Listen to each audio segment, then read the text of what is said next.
رکھے ہوئے بت سجدے کے بل منہ کے بل سجدے میں گر پڑتے ہیں. آئے تو اس انداز میں آئے کہ ناف کٹی ہوئی ہے، ختنہ ہو چکا ہے، خوشبو لگی ہوئی ہے، غسل ہو چکا ہے، سرما لگا ہوا ہے، کنگھی ہو چکی ہے، خوشبو میں معطر ہو کے آ رہے ہیں. آئے ہیں تو اس انداز میں آئے ہیں، آئے ہیں تو اس انداز میں آئے ہیں کہ اس سال تمام عورتوں کو بچے لڑکے پیدا ہوئے. آئے تو اس انداز میں آئے ہیں کہ اس سال چشموں کا پانی میٹھا ہو گیا ہے، کنووں کا پانی بڑھ گیا ہے، درختوں میں پھل زیادہ دیے ہیں، فصلیں زیادہ ہوئی ہیں، گھاس بڑھ گیا ہے، جانور موٹے تازے ہو گئے ہیں، دودھ زیادہ دینے لگ گئے ہیں. اور اس وقت کے لوگوں نے اس سال کا نام کیا رکھا؟ کیا رکھا؟ عام الفرح والابتہاج. حالانکہ کسی کو کیا پتا تھا کہ یہ کون آیا ہے، لیکن انہوں نے اس سال کا نام کیا رکھا کہ خوشی والا سال، خوشی والا سال. یوم عام الفرح والابتہاج اس سال کا نام رکھا. آئے تو اس انداز میں آئے، آئے تو اس انداز میں آئے ہیں کہ 360 بت منہ کے بعد سجدے میں گر پڑے ہیں. آئے تو اس انداز میں آئے ہیں کہ خود سجدے میں سر رکھ دیا ہے، انگلی آسمان کی جانب اٹھا کے اشارہ کر رہے ہیں کہ در در پر پیشانی ٹکانے والوں کو اب ایک در پر لانے والا نبی اس کائنات کے اندر آ چکا ہے. آئے ہیں تو اس انداز میں آئے ہیں کہ مکہ کی پہاڑی پر جو کاہن رہتا تھا کبھی زندگی بھر جو ہے وہ نیچے نہیں اترا تھا، لیکن آپ پیدا ہوئے ہیں اپنی کٹیا چھوڑ کر، عبادت گاہ چھوڑ کر، مکہ کی گلیوں میں دیوانہ وار پھر رہا ہے، گھوم رہا ہے، ہر ایک سے پوچھ رہا ہے کہ آج کس کے گھر لڑکا پیدا ہوا ہے. لوگ کہتے ہیں عبد المطلب کے گھر جا، وہاں پر ان کا پوتا پیدا ہوا ہے. وہاں جاتا ہے، کہتا ہے عبد المطلب اپنے پوتے کو تو دکھا دو. جب آپ علیہ السلام کو لایا جاتا ہے، دیکھتا ہے آپ کی زلفوں پر نظر پڑتی ہے، پیشانی پر نظر پڑتی ہے، آنکھوں پر نظر پڑتی ہے، رخساروں کو دیکھتا ہے، ہونٹوں کو دیکھتا ہے، ہاتھوں کو دیکھتا ہے، سینے کو دیکھتا ہے، کمر سے کپڑا ہٹاتا ہے، مہر نبوت پر نظر پڑتی ہے، بے ہوش ہو کے گر پڑتا ہے. ابو طالب حیران ہو جاتے ہیں، عبد المطلب حیران ہو جاتے ہیں کہ اسے ہوا کیا، یہ بے ہوش ہو کے کیوں گر پڑا. اس نے آخر دیکھا کیا، مشیت جھوم کر کہتی ہے عبد المطلب تو حیران کیوں ہوتا ہے، پریشان کیوں ہوتا ہے کہ یہ بے ہوش کیوں ہوا ہے. ارے اس کی جو بڑیاں تھیں، اس کی جو بڑکیاں تھیں، اس کی جو بڑیاں تھیں، انہوں نے حضرت یوسف کو دیکھا تھا، وہ بھی تو بے ہوش ہو کے گر پڑی تھی. یہ تو یوسف نہیں، یوسف کا امام آ چکا ہے، یہ تو یوسف کا بھی امام آ چکا ہے. تو پھر میں کیوں نہ کہہ دوں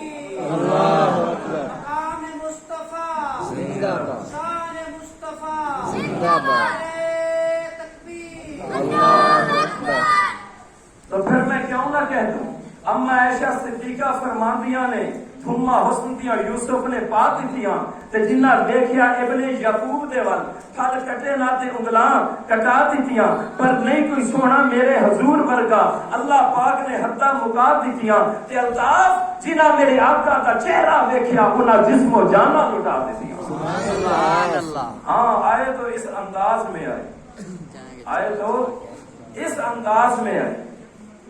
ہاں جناب. اور جب آ گئے تو جہاں صلی اللہ علیہ وسلم تشریف لائے ہیں، آئے تو اس انداز میں آئے کہ آئے آخر میں لیکن سب کے امام بن کے آئے سب نبیوں سے آخر میں لیکن سب کے امام بن گئے، جن کو اللہ پاک فرما رہے ہیں خاتم النبیین، میرا محبوب خاتم ہے، آخری ہے. سبحان اللہ. سبحان اللہ کی ذرا چھل ہے، سبحان اللہ رحمت والا ہے، اگلی گل ہے سبحان اللہ کہنے سے نہ خرچہ ہوتا ہے نہ پرچہ ہوتا ہے، عرشوں پہ چرچا ہوتا ہے. سبحان اللہ. حدیث کا مفہوم ہے جی، یہ کوئی خطیبانہ بات تو نہیں ہے. حدیث کا مفہوم کہ تم میرا ذکر کرو میں تمہارا ذکر کروں گا. تو ہم یہاں سبحان اللہ کس کا ذکر کر رہے ہیں؟ اللہ کا. تو اللہ ہمارا ذکر کریں گے وہاں پر. ہاں جی. تو میں عرض کر رہا تھا کہ آئے آخر میں ہے لیکن سارے نبیوں کے امام بن کر، سارے نبیوں کے امام بن کر آخری نبی خاتم النبی جی، آخری نبی، آخری نبی. ایک موتی دوں آپ کو، اگر آپ کے دامن میں کوئی چھید نہ ہو تو موتی اگر سنبھال سکے تو ذرا سبحان اللہ. یہاں کوئی خطیب آئے نا تقریر کرے تو اس کی تقریر اگر دل کو لگ جائے تو کیا کہتے ہیں؟ وہ جی انہیں اخیر کر دیتی، انہیں اخیر کر دیتی. کوئی نعت خواں کلام پڑھے اور کمال کی نعت پڑھے، نعتیں تو ساری کمال کی ہوتی ہیں لیکن آواز اللہ کا ایک عطیہ ہے، ایک تحفہ ہے، تو وہ بڑے اچھے انداز میں پڑھے تو ہم کیا کہتے ہیں؟ یار انہیں آخری کر دیتی، انہیں آخر کر دیتی، اخیر کر دیتی. اللہ پاک نے اپنے محبوب کو بنایا اور بنا کر جب دیکھا اللہ پاک نے بھی فرمایا کہ آخر. نہیں سمجھے؟ اللہ پاک نے بھی کیا فرمایا؟ آخر خاتم النبیین، کہ اس کو بھی بنا کر میں نے اخیر کر دی ہے. حسینہ جمیلہ دا منہ موڑ دیتا، محمد بنا رب قلم توڑ دیتا. میں نے بھی اخیر کر دی ہے. اور جب حضرت حسان نے دیکھا، وہ دیکھیے سبحان اللہ، حضرت حسان نے دیکھا، ترمذی شریف میں حدیث موجود ہے کہ یا زولی حسان ابن ثابت ممبر فی المسجد. اما عائشہ فرماتی ہے حضرت حسان بن ثابت کے لیے مسجد نبوی میں ممبر رکھا جاتا، ممبر رکھا جاتا. حضرت حسان وہاں پر تشریف فرما ہوتے، آگے تو جہاں کی شان میں نعت پڑھتے، اشعار پڑھتے، آگے تو جہاں بھی اور صحابہ بھی سامنے بیٹھ کر سنا کرتے. تو حضرت حسان نے جب دیکھا آگے تو جہاں صلی اللہ علیہ وسلم کو، تو حضرت حسان نے کیا کہا تھا؟ وَأَحْسَنُ مِنْكَ لَمْ تَرَ قَطُّ عَيْنِي، وَأَحْسَنُ مِنْكَ لَمْ تَرَ قَطُّ عَيْنِي. طلباء بیٹھے ہیں، میرے بچے میرے شاگرد بیٹھے ہیں، ذرا وہ توجہ فرمائیں گے. وَأَحْسَنُ مِنْكَ لَمْ تَرَ قَطُّ عَيْنِي. حضرت حسان کیا فرما رہے ہیں؟ اللہ کے رسول آپ جیسا حسین، وَأَحْسَنُ مِنْكَ آپ سے زیادہ حسین، لَمْ تَرَ قَطُّ عَيْنِي میری آنکھ نے نہیں دیکھا، میری آنکھ نے. عینی، عین آنکھ کو کہتے ہیں، یا ضمیر متکلم کی مضاف الیہ ہے. میری آنکھ کیا مانا؟ میری آنکھ. یہ معرفہ بن چکا ہے. معرفہ کو آپ بھی جانتے ہیں، ایک نکرہ ایک معرفہ ہوتا ہے. ایسے ہوتا ہے، ایک معرفہ ایک نکرہ عام ہوتا ہے، معرفہ خاص ہوتا ہے. حضرت حسان کیا کہہ رہے ہیں؟ عینی میری آنکھ نے نہیں دیکھا. سید عطاءاللہ شاہ بخاری رحمۃ اللہ علیہ سب کہتے ہیں، ختم نبوت کے رہنما امیر، وہ کہتے تھے حسان اگر میں ہوتا نا تو میں یوں نہ کہتا کہ لم ترا قط عینی، کہ میری آنکھ نے نہیں دیکھا، بلکہ میں کہتا لم ترا قط عینن. میں عین کے آخر میں تنوین لگا کر اسے نکرہ بنا دیتا، مانا یہ ہوتا کہ حسان کسی بھی آنکھ نے اس جیسا نہیں دیکھا. سبحان اللہ، کسی بھی آنکھ نے ان جیسا نہیں دیکھا. لم ترا قط عینی، حسان کہتے ہیں آقا آپ جیسا حسین تو میری آنکھ نے نہیں دیکھا. وَأَجْمَلُ مِنْكَ لَمْ تَلِدِ النِّسَاء، آپ جیسا حسین کسی ماں نے پیدا ہی نہیں کیا. وَخُلِقْتَ مُبَرَّأً مِنْ كُلِّ عیب، آپ کو ہر عیب سے پاک پیدا کیے. سبحان اللہ، آپ تو ہر عیب سے پاک پیدا کیے گئے. آپ ہر عیب سے، سارے بولتے ہیں، آپ ہر عیب سے پاک پیدا کیے گئے ہیں. ہر ایک کو حکم ہے کہ عیب کے قریب نہ ہو. اللہ پاک حضرت آدم کو کیا فرما رہے ہیں؟ لا تقربا هذه الشجرة، اس درخت کے قریب نہیں جانا، عیب ہے اس میں، اس درخت کے قریب نہیں جانا. مجھے حکم ہے، قاری کو حکم ہے، عالم کو حکم ہے، ولی کو حکم ہے، غوث قطب ابدال کو حکم ہے، محدث مفسر کو حکم ہے، واعظ کو مقرر کو حکم ہے، ہر ایک کو حکم ہے، تابعی تبع تابعی صحابی کو حکم ہے، حتیٰ کہ حضرت آدم سے لے کر عیسیٰ علیہ السلام تک 1,24,000 انبیاء کو حکم ہے کہ عیب کے قریب نہیں جانا. لیکن جب باری آتی ہے میرے اور آپ کے نبی کی، جناب محمد مصطفیٰ کی، شمس الضحیٰ کی، بدر الدجا کی، خیر الورا کی، شفیع المذنبین کی، راحت العاشقین کی، امام النبیین کی، سید الاولین والآخرین کی، ہاں خاتم النبیین کی. رب نے پھر انداز بدل دیا ہے، طریقہ بدل دیا ہے، ذاتہ بدل دیا ہے. اب یہاں آپ کو حکم نہیں ہے کہ میرے محبوب آپ نے عیب کے قریب نہیں جانا، بلکہ یہاں عیب کو حکم دیا جا رہا ہے کہ عیب خبردار میرے نبی کے قریب نہیں جانا. میرے محبوب کے قریب نہیں جانا, میرے نبی کے قریب نہیں جانا. رب نے ضابطہ بتا, تو پھر عیب والی چیز میرے نبی کے قریب جا ہی نہیں سکتی. سبحان اللہ. عقیدہ بیان کر, کیا عقیدہ, عیب والی چیز نبی کے قریب نہیں جا سکتی. پسینہ آئے تو پسینے سے کیا آتی ہے؟ بو. پسینہ آئے تو پسینے سے کیا آتی ہے؟ بو. لیکن جب آگے دو جہاں کو پسینہ آئے تو جنت کی خوشبو. چھوٹی سبحان اللہ ہی دے دو. سبحان اللہ.